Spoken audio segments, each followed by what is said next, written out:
Right, yes, indeed. Well, God knows what's happening there. It sounds like the bells are going off to herald the start of an invasion or something. In any case, good morning, everyone from London. It was a relatively risk-averse day yesterday, stateside at the very least, with the S&P 500 losing about 0.6%, the Nasdaq down by about 0.9%. But it was actually a fairly risk-on day elsewhere. Obviously, we had that big rally in Chinese equity after the stimulus and the Politburo headlines early doors yesterday. And that also spilt over into the FX space as well, with the Aussie and the Kiwi firming by around about 1% apiece. The reason for the relative risk aversion that we saw on Wall Street yesterday seemed to stem again from China, and this was after reports that China is probing Nvidia on suspicion that the firm has breached some anti-monopoly laws in China. Nvidia traded around 3% lower yesterday and led some broader weakness in the tech sector, and one wonders whether this will be the start of potentially further investigations into the company. You would imagine that the excuse me, that the EU would be looking at this very, very closely indeed, given their tendency to investigate and over-regulate absolutely everything that they can possibly think of.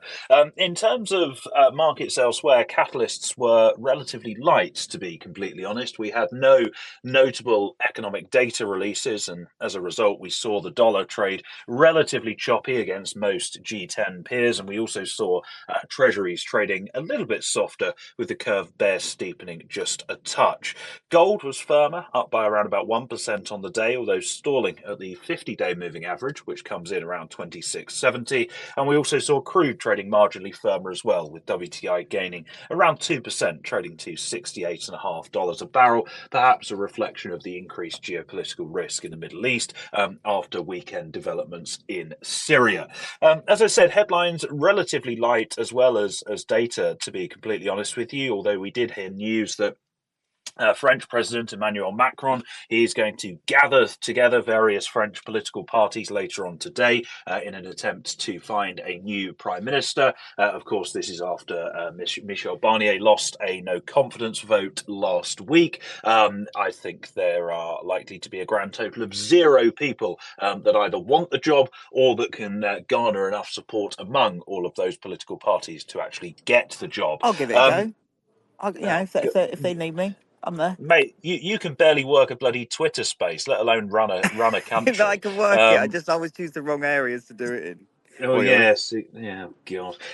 We also heard news out of Canada yesterday. They are going to hold, firstly, their annual budget on the 16th of December, and secondly, the Prime Minister Justin Trudeau was saying that if Trump does impose those 25% tariffs that have been reported previously, I quote here, Canada will respond. So the potential for a sort of tit for tat trade war, although I still think that's more of a kind of negotiating gambit than anything else.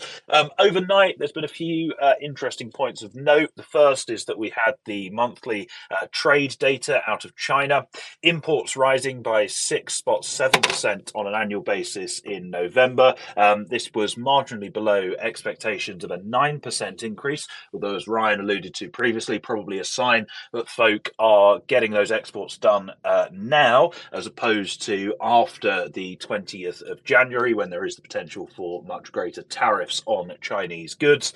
We did, though, see Chinese imports fall by around 4% on an annual basis in November, which is not a particularly good sign for the state of the economy, and also likely a worry for Eurozone members, particularly in the luxury sector. We also overnight had a policy decision from the Reserve Bank of Australia.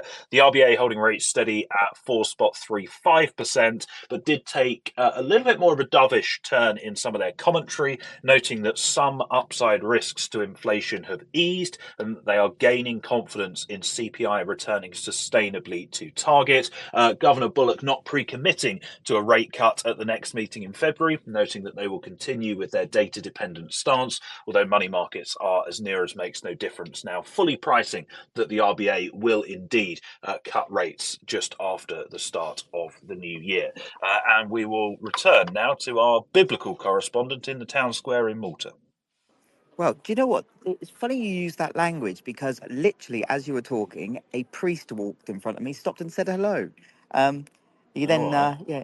So I'm not sure what's going on. Maybe he thought I was a young boy. Oh God, right. Moving on. Oh no! Moving on. Right. I Anyway. was I was trying so hard to stop myself Oh from no. going there. Oh no.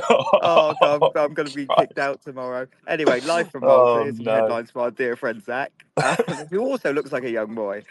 Chinese equity markets saw a large retracement on Monday's stimulus-fueled rally, with disappointing trade data and simmering Taiwan tensions. More on that in the geopolitical bit in a second. This is providing incremental pressure while investors look towards Wednesday and Thursday's CEWC event. As myself and Michael Brown have said many, many times, as well as yesterday. Be wary of Chinese stimulus, as Straubs will tell you. James Mitchell, who's listening in. Fur coat, no knickers is the trend, or as I like to say, all fart, no poo. China said it will press ahead with every means possible to expand domestic Expand. demand. Oh. Yeah, I don't know. Tally ho! Yeah, exactly. To expand domestic demand, which is obviously something that we know that has been lacking recently, and they're also trying to boost consumption as per usual. Economists are saying that China may raise its budget deficit to the highest in 3 decades and make the deepest interest rate cut since 2015 following the boldest stimulus signals from its top leaders in years. But again, caveat that as always, all fur coat, no knickers, all fart, no poo. We'll see what actually comes out in the wash. What else we got? China's crude imports jumped in November from a year earlier for the first annual growth in 7 months. Data showed on Tuesday, driven by lower prices in the Middle East supplies and additions to the national stockpile.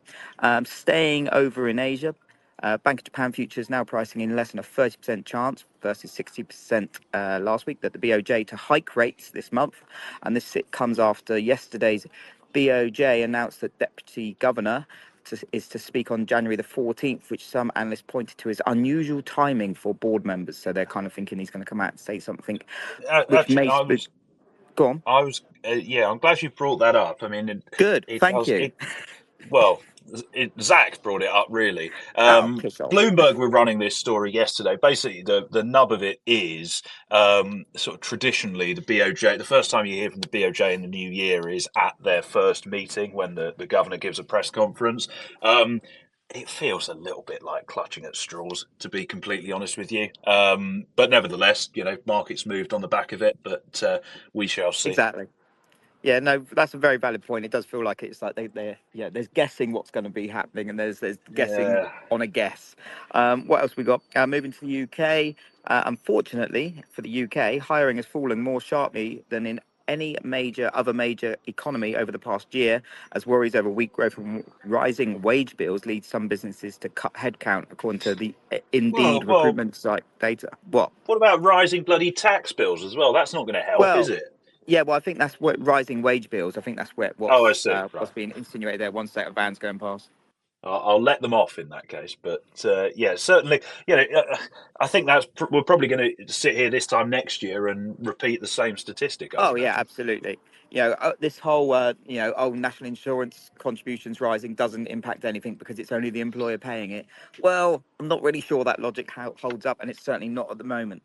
What have we got? Macron. I know Michael brushed on France earlier on, but obviously, as he said, it's today.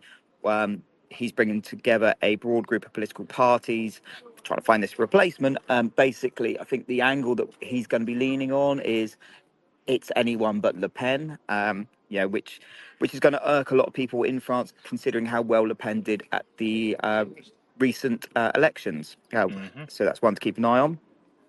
What else we got? Uh, in geopolitical news, as I alluded to earlier, China is deploying its largest naval fleet in regional waters in nearly 3 decades, posing a threat to Taiwan that is more pronounced than previous Chinese war games. That's according to the Taiwanese Defense Ministry. Close to 90 Chinese naval and coast guard ships are still in the waters around Taiwan, southern Japanese islands, and the East and South China Seas on Tuesday. That's according to a Taiwanese security source. And that's pretty much where the action's been this morning. Obviously, it's pointless us trying to talk about what's going on in Syria right now because by the time we write it down, it's changed. One thing I Yeah, will yeah. say, and this isn't anything from Zach, this is just me giving a bit of just because I can, so just because I can have a bit of a moan up. I get this whole the enemy of your enemy is your friend malarkey. But let's not forget that the person that now seems to be the more likely to be in power in Syria did have a quite a significant bounty on their head recently, a few years back from the US government because, he was a terrorist himself. So we'll see how that goes down. But unfortunately, I don't see this as a bright future for Syria, which many seem to be claiming. One thing to note, though, is many European countries, including France and Germany, have now shut asylum processes for Syrian refugees because they're And the saying, look, UK. and the UK, because the logic being, oh, you're leaving Assad, well, he's no longer in power, therefore that argument's no longer applicable. Anyway, moving on, a couple of Speaking stories. of, Go on. well, I was just going to say one final thing on that is speaking of the UK, at least our Foreign Secretary knows his geography. He was talking yesterday about Syria and their next door neighbour Libya, forgetting the fact Oh that God. they're 1,000 miles apart with Egypt, Jordan, Lebanon in between them. Yeah, So you wouldn't that want to walk fills it. you with confidence. Show me on a map where we are. Where are we? Equities, yeah. So just a couple of equity names. I see Tom's listening, so that's handy because one of them's just for him, basically. Oracle's second quarter revenue grew less than expected on Monday, hit by stiff competition among database and cloud service providers, sending its shares down more than 7% in extended trading. SAP, the European kind of equivalent, shares are seeing pressure in Europe as a result today. Of course, I've not checked the price since this was wrote down, so they might bounce. I don't know. Do your own homework. And one for Tom, finally. TSMC's November revenue rose 34% year on year to $8.63 billion, but fell 12.2% in October. TSMC's January to November revenue rose 31.8%, which is, pretty bullish, you would assume. But anyway, that's it from Malta. Back to you in the studio.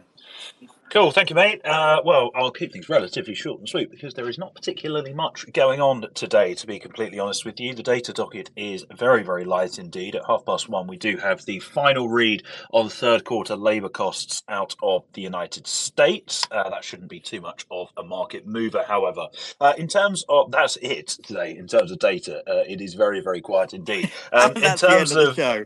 well, there are a few other things just worth mentioning in passing. There are no central bank speakers on the slate today, of course, with the FOMC and ECB now both in the pre-meeting blackout period.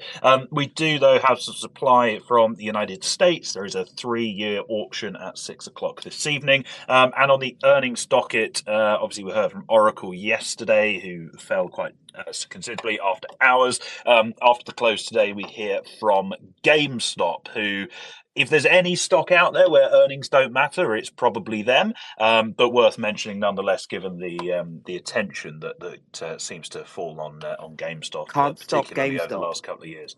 Oh God, you're just playing games with me now. Oh, stop it. Stop controlling me. Oh See dear. what I did there? Come on. But Made you but work for that. that is it from me this morning. Well, Mr. Brown, thank you as always.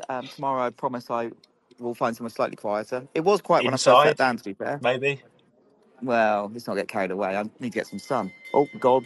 There's a bell Oh ringing now. I've got to Christ. go. It's dinner time. It's break time's over. Right, guys, thank you for listening. We'll see you tomorrow. Well, hear from you tomorrow. No, you'll hear from us. Anyway, but Oh. oh, God, bells are going off. Bye Goodbye, bye. goodbye.